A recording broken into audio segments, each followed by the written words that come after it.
let me tell you a story about myself. When I was young and fiddling with the Commodore 64, like all kids who had a Commodore 64, I made some of my own games in BASIC. One of those was a maze game where there was a 10 by 10 by 10 cube, and you'd go from room to room, fighting monsters in each spot that you go to, and trying to find your way to the end of the maze.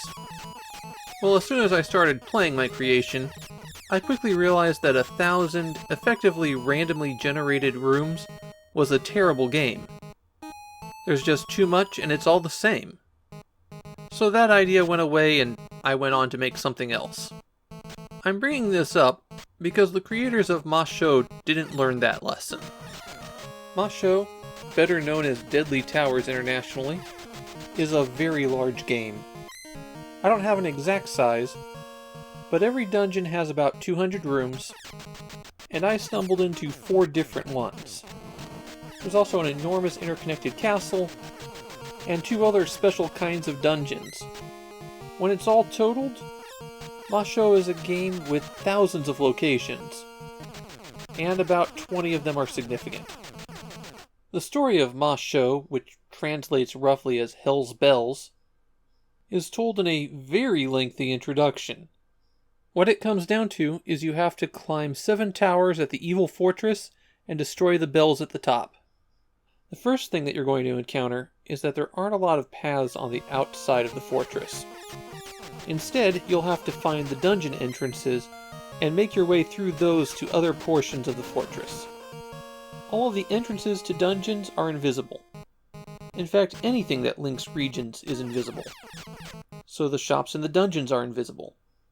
The exit from the dungeons are invisible. And you can't get out of the dungeon the way you got in. So you have to search those 200 rooms for the invisible exit.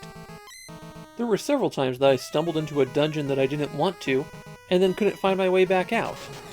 So let's move past the fact that the game is impossibly large and also impossible to navigate. If you do manage to locate a store where you can buy equipment, you're going to need money for it. And to do that, you're going to have to grind.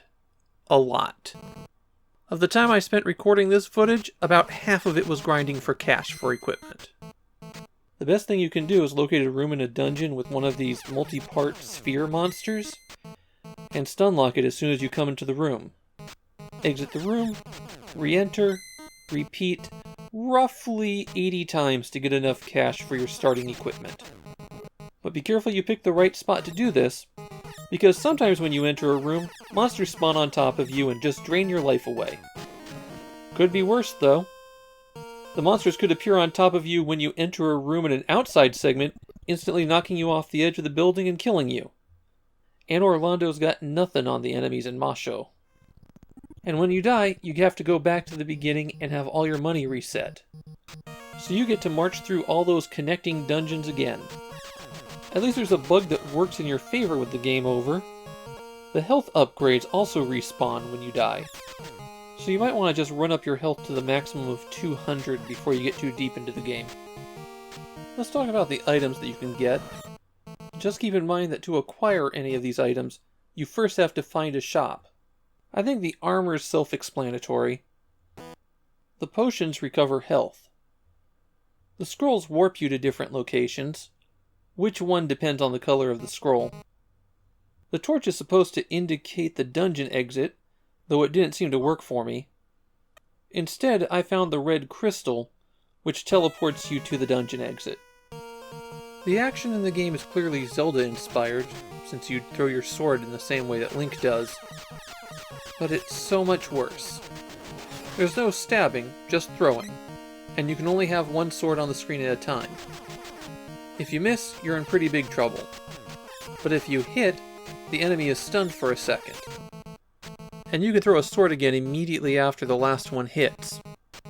So the appropriate tactic is to throw a sword and then run up. As the first one hits, you can keep throwing them faster and faster again.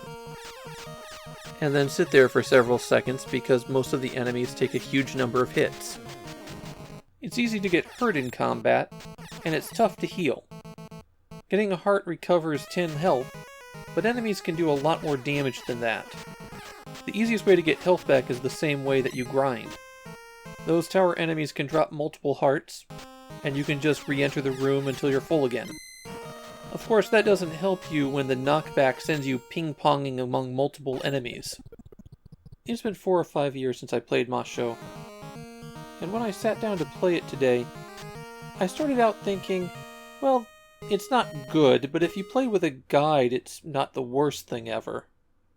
But then the overwhelming grind, the terrible combat, the frustration at navigating those mazes, the infuriating way you just get knocked off cliffs.